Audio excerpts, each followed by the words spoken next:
Several of the main characters in the crucifixion and resurrection story of Jesus did not agree about much of anything, but they did agree about this: the story of Jesus was over. Pontius Pilate believed that he was the final word on all things that happened in his region. If he decided an innocent man needed to die to keep peace, so be it.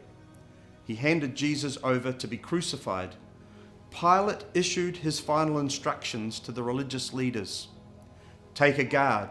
Go and make the tomb as secure as you know how.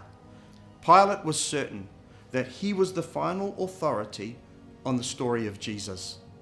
Mary, mother of Jesus, understood the anguish of seeing a loved one suffer.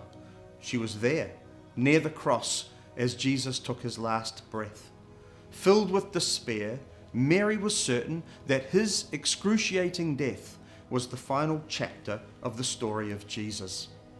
Peter knew his ministry was over, and in truth, he knew it deserved to be. After all, he had denied Jesus not once, not twice, but 3 times.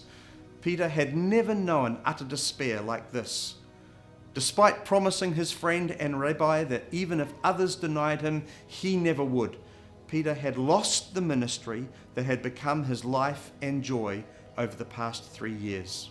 With his friend's public death on the cross, combined with his own repeated denial of being one of his disciples, Peter believed his part in the story of Jesus was now over.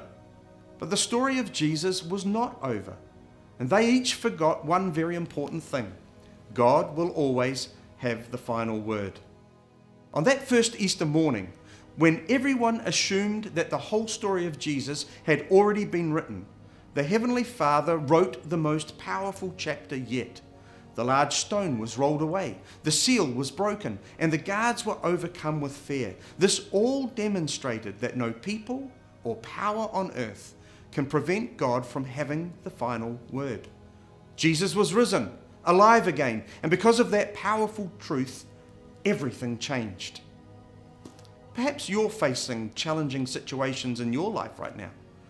Be assured of this: when you put your trust and confidence in Him, God will have the final word, and no enemy or circumstance can stand against Him. Perhaps someone you love is suffering deeply, and you feel inadequate to relieve their pain or heal their hurt. Remember, God will always have the final word, and it will be a powerful word of restoration and renewal.